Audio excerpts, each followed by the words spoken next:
ইউনুস গভর্নমেন্টকে আমি বলবো, অল্প সময়ের জন্য আপনারা এসেছেন, সংস্কারও করতে হবে, আবার নির্বাচনও করতে হবে।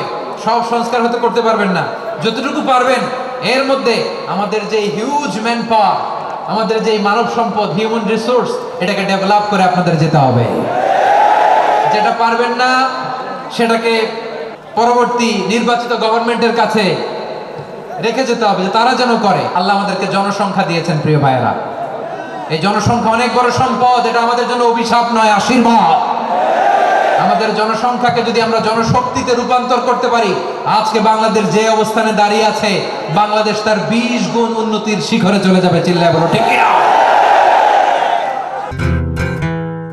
খায়বার যুদ্ধে 7ম হিজরিতে যখন বিশ্বনবী যায়, উনি ওনার টিম নিয়ে আসলেন, বললেন ইয়া রাসূলুল্লাহ, আমরা তো তলোয়ার চালাতে পারি না, আমরা তো তীর মারতে পারি না, আপনি যদি অনুমতি দেন খায়বার অভিযানে আমি আমার টিম নিয়ে মেডিকেল টিমের সেবাটা, সার্ভিসটা দিতে চাই। পড়েন সুবহানাল্লাহ। বিশ্বনবী অনুমতি দিলেন, যোদ্ধা সাহাবীদের সাথে রুফাইদা আল আসলামিয়া উনিও মেডিকেল টিম নিয়ে অগ্রসর হলেন। খায়বারের প্রতিটা আহত, ইনজুর্ড সাহাবী, যারা ইনজুরির শিকার হয়েছেন, সবাই রুফাইদা আল আসলামিয়ার এই মেডিকেল ক্যাম্প থেকে চিকিৎসা সহায়তা পেয়েছেন। সুবহানাল্লাহ পড়েন। দেখেন কিভাবে বিশ্বনবী ট্যালেন্ট বাছাই করতেন, আপনি অবাক হবেন। বাহরাইনের মেডিকেল ইউনিভার্সিটিতে রুফাইদা আল আসলামিয়া মেডিকেল প্রাইজ অ্যাওয়ার্ড প্রতি বছর দেওয়া হয়। যদি 8 দিনের এই মেডিকেল, আমার বোনেরা যদি জেনে থাকো জানো, না হলে নতুন করে জানো, সার্চ দিও, রুফাইদা আল আসলামিয়া মেডিকেল অ্যাওয়ার্ড বাহরাইনের ইউনিভার্সিটিতে দেওয়া হয়। প্রিয় ভাইয়েরা, তাহলে আলোচনার সামারি আমরা করি। বিশ্বনবী যার যেখানে ট্যালেন্ট তাকে ওইখানে কাজে লাগাতেন। আওয়াজ করে বলেন ঠিক কিনা? এবার একটা ইন্টারভিউ হবে, আওয়াজ করে বলেন, আবু মাহজুরাকে বিশ্বনবী কি বানাইছেন? হ্যাঁ, ভুলে গেছেন? সামনের চুলে হাত দিয়ে বিশ্বনবী কি সুন্দর গলায় আজান শিখালেন। মুয়াজ্জিন। যায়েদ বিন সাবিতকে একাডেমিক প্রজেক্টের দায়িত্ব দিয়েছেন, তিনি ছিলেন বিশ্বনবীর দোভাষী ব্যক্তিগত সচিব। মুসআব ইবনে Umair, the first ambassador of Islam. Abdullah ইবনে আব্বাস, উম্মার বড় শিক্ষাবিদ, মুফাসসির। আব্দুল্লাহ ইবনে মাসউদ, আব্দুল্লাহ ইবনে মাসউদ ছিলেন জুরিস্ট। কি ছিলেন? জুরিস্ট ছিলেন, এই উম্মার সবচেয়ে বড় জুরিস্ট। খালিদ বিন ওয়ালিদ, সেনাপ্রধান। হাসান বিন সাবিত, হাসান বিন সাবিত ছিলেন বিশ্বনবীর সভাকবি। কি ছিলেন? বিশ্বনবীর সভাকবি ছিলেন। এরপরে হুযায়ফা ইবনুল ইয়ামান কি ছিলেন? গোয়েন্দা বিভাগের প্রধান। মুআদ ইবনে জাবাল কি ছিলেন?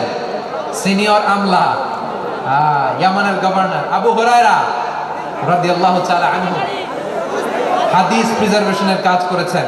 আর আমাদের রুফাইদা আল আসলামিয়া রাদিয়াল্লাহু তাআলা আনহা কি ছিলেন? নার্স ছিলেন, নার্স হয়ে মেডিকেল সেবা দিয়েছেন। প্রিয় ভাইরা, পুরো আলোচনার যদি সামারি করি, তাহলে বিশ্বনবী যেভাবে হিউম্যান রিসোর্সকে ম্যানেজ করেছেন, যার যেখানে প্রতিভা কাজে লাগিয়েছেন, আমরাও যদি করি, আমাদের বাংলাদেশের চিত্র আমরা পাল্টে দিতে পারবো। আমরা শুরুতে শুনেছি মানুষের আছে অসীম সম্ভাবনা, প্রতিটা মানুষ অনন্য, যত্ন নিলে, যথাযথ পরিচর্যা করলে মানুষ বিশ্ব জয় করতে পারে। ঠিক কিনা? আমাদের হাফেজে কোরআনের সামনে দাঁড়াতে পারে এমন কোন হাফেজে কোরআন আল্লাহর জমিনে জন্ম হয় না। গোটা বিশ্ব কাঁপিয়ে তারা সেরা, আমাদের ক্রিকেটাররা সেরা, আমাদের তৈরি পোশাক শিল্প সেরা। এরকম অনেক অনেক সেরা জিনিস আছে, আমরা এগুলোর নার্চারিং করতে পারি নাই, পরিচর্যা করতে পারি নাই, সঠিক তারবিয়াতের অভাব। তাহলে মানুষের অসীম সম্ভাবনাকে কাজে লাগাতে হবে। ঠিক কিনা বলেন? ইউনুস গভর্নমেন্টকে আমি বলবো, অল্প সময়ের জন্য আপনারা এসেছেন, সংস্কারও করতে হবে, আবার নির্বাচনও করতে হবে। সব সংস্কার হতে করতে পারবেন না, যতটুকু পারবেন এর মধ্যে আমাদের যে হিউজ ম্যান পাওয়ার, আমাদের যে মানব সম্পদ, হিউম্যান রিসোর্স, এটাকে ডেভেলপ করে আপনাদের যেতে হবে। যেটা পারবেন না সেটাকে পরবর্তী নির্বাচিত গভর্নমেন্টের কাছে রেখে যেতে হবে, যে তারা যেন করে, তাদের কাছে আপনারা এটা রেখে যাবেন। তাহলে মানুষ চাইলে বিশ্ব জয় করতে পারে। আর মানুষকে হারাতে পারে কেউ? জোরে বলো যশোর, মানুষকে হারাতে পারে কেউ? আল্লাহ আমাদেরকে জনসংখ্যা দিয়েছেন প্রিয় ভাইয়েরা, এই জনসংখ্যা অনেক বড় সম্পদ, এটা আমাদের জন্য অভিশাপ নয়, আশীর্বাদ। আমাদের জনসংখ্যাকে যদি আমরা জনশক্তিতে রূপান্তর করতে পারি, আজকে বাংলাদেশ যে অবস্থানে দাঁড়িয়ে আছে, বাংলাদেশ তার 20 গুণ উন্নতির শিখরে চলে যাবে। চিল্লায় বলো ঠিক কিনা? আমাদের শ্রমিক ভাইরা বাইরে কাজ করে, আমাদের শ্রমজীবী ভাইরা, প্রবাসীরা, তাদের ব্যাপারে গুরুত্ব দিতে হবে। আমাদের শ্রমের দাম সবচেয়ে কম, সবচেয়ে কম। তারা এম্বাসিতে গুরুত্ব পায় না, এয়ারপোর্টে গুরুত্ব পায় না। এই সরকার অবশ্য তাদেরকে অনেক গুরুত্ব দিচ্ছে। আমাদের অদক্ষ শ্রমিককে যখন আমরা দুবাই পাঠাই, অল্প বেতন পায়, কিন্তু ইন্ডিয়ানরা দক্ষ শ্রমিক পাঠাইলে তার 3 গুণ বেতন পায়। আমরা আমাদের শ্রমিকদেরকে অদক্ষ ভাবে আর পাঠাতে চাই না, দক্ষ শ্রমিক পাঠিয়ে আমরা রেমিটেন্সের বন্যা বইয়ে দেব। আমাদের শ্রমিকদের পাঠানো রেমিটেন্সের টাকায় সচল থাকে আমার দেশের অর্থনীতির চাকা। তাদেরকে সবচেয়ে গুরুত্ব দিতে হবে। আমরা পেয়েছি ফ্রিডম ফাইটার, মুক্তিযোদ্ধা, আর আমার প্রবাসী ভাইরা হচ্ছে রেমিটেন্স ফাইটার। জোরে বলো ঠিক কিনা? তাহলে আমাদের এই জনশক্তিকে জনসম্পদে ট্রান্সফর্ম করতে হবে, ঠিক কিনা বলেন? সরকার জনগণকে এভাবে পলিশ করতে হবে। মা বাবারা ছেলে মেয়েদের মধ্যে কার কোন যোগ্যতা, তাকে ওইভাবে কাজে লাগাতে হবে। সবার A+ পাওয়ার কোনো দরকার নেই। আমাদের দেশে একটা টেন্ডেন্সি আছে, পরীক্ষায় A+ না পাইলে কই তুই কি করলি, পাশের বাড়ির ছেলে A+ পাইছে, যা ওর পা ধোয়া পানি খা। কি খা? আমি ভাবছি যে পা ধোয়া, A+ পাওয়া ছেলেদের পা ধোয়া পানির একটা পানির ব্র্যান্ড বানাইতে হবে, এরকম লেখা থাকবে A+ পাওয়া ছেলেদের পা ধোয়া পানি। খাওয়া নাই, এগুলার খাওয়া নাই। ওরে আল্লাহ A+ পাওয়ার জন্য বানাইছে, আর আপনার ছেলেকে এই A+ গুলারে নিয়ন্ত্রণ করার জন্য আল্লাহ বানাইছে। ওকে দিয়ে আল্লাহ কি করবে আপনি জানেনই না।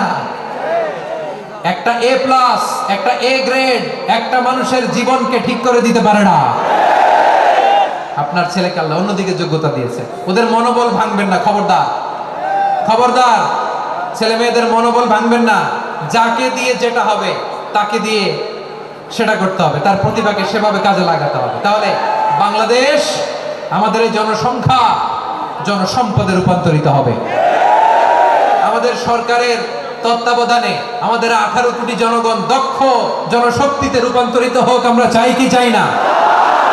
আমরা ভালো মানুষ, শ্রেষ্ঠ মানুষ হতে চাই কি চাই না? ওই জাপানিজদের মতো সৎ, ওই ইউরোপিয়ানদের মতো কালচার, আমাদেরকে আল্লাহ তাআলা কোরআন সুন্নাহ অনেক কিছু দিয়েছেন।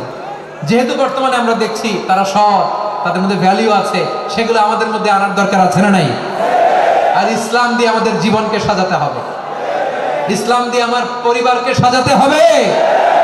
ইসলাম থেকে, কোরআন থেকে প্রেসক্রিপশন না নিলে জীবন সুন্দর হবে না। কোরআন থেকে প্রেসক্রিপশন না নিলে সমাজ সুন্দর হবে না। কোরআনের প্রেসক্রিপশন না মানলে রাষ্ট্র সুন্দর হবে না। কোরআনের প্রেসক্রিপশন অ্যাপ্লাই না করলে শুধু দুর্নীতি দমন কমিশন দিয়ে দুর্নীতি বন্ধ করা যাবে না। এজন্য কোরআনের আইন আমরা চাই কি চাই না? প্রিয় ভাইরা, হিউম্যান রিসোর্স ডেভেলপমেন্ট, মানব সম্পদের উন্নয়ন, আমাদের সরকার যেন এদিকে নজর দেয়। আমরা যেন এই ব্যাপারে যত্নবান হয়ে উঠি। যাকে আল্লাহ যে যোগ্যতা দিয়েছে, এই যোগ্যতা দিয়ে আমরা যেন ইসলামের জন্য, দেশের জন্য কাজ করি।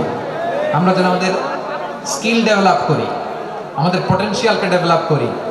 মোরালিটি, ভ্যালিউজ নিয়ে শায়েখ আহমদুল্লাহ আলোচনা করেছেন, এগুলো দিয়ে যেন আমরা আমাদেরকে সাজাই। আল্লাহ তাআলা আমাদের দেশকে তুমি নিরাপদ করো, আমরা পড়ি আমিন। আল্লাহ আমার 18 কোটি জনগণকে তুমি জনশক্তিতে রূপান্তরিত করো, আমিন। আল্লাহ আমরা হাতে হাত রেখে, কাঁধে কাঁধ মিলিয়ে ভাই ভাইয়ের যেন এই দেশকে গড়তে পারি, আল্লাহ তুমি তৌফিক দান করো, আমরা পড়ি আমিন। আমার প্রিয় মহিউদ্দিন ভাই বলেছেন, হুজুর এমন একটা ঘোষণাপত্র দিয়ে যাবেন আজকের এই ঐতিহাসিক যশোরের প্রোগ্রামে, যেটা গোটা বাংলাদেশে মানুষ এটার উপর আমল করে। আমি যেই কথাটা বলেছি এটাই, আসুন আমরা আমাদের জনসংখ্যাকে জনসম্পদে ট্রান্সফর্ম করি। আমাদের জনসংখ্যাকে আমরা যেন জনশক্তিতে রূপান্তরিত করি। জনসংখ্যাকে ট্রান্সফর্ম করে জনশক্তি দিয়ে আমরা যেন আগামীর বাংলাদেশ, স্বাধীন বাংলাদেশ 2.0 কে গড়ে তুলি। আল্লাহ তাআলা আমাদের সবাইকে কথাগুলো বোঝার, আমল করার তৌফিক দান করুন। এই জেনজি, ক্ষমা করে দিও আমাকে, অনেক ধমক দিছি, বকা দিছি। আল্লাহ তোমাদেরকে করুক, কবুল করুক, যশোরবাসীকে কবুল করুক, আর দিনকে কবুল করুক, এই মেডিকেল কলেজকে কবুল করুক, ইসলামের জন্য বাঁধ ভাঙা এই জোয়ার এবং উচ্ছ্বাসকে আল্লাহ তাআলা কবুল করুক। হাযা মা ইনদি ওয়াল ইলমু ইনদাল্লাহ, আলাইহি তাওয়াক্কালতু ওয়া ইলাইহি উনীব। সুবহানাকাল্লাহুম্মা ওয়া বিহামদিকা আশহাদু আন লা ইলাহা ইল্লা আনতা আস্তাগফিরুকা ওয়া আতুবু ইলাইক।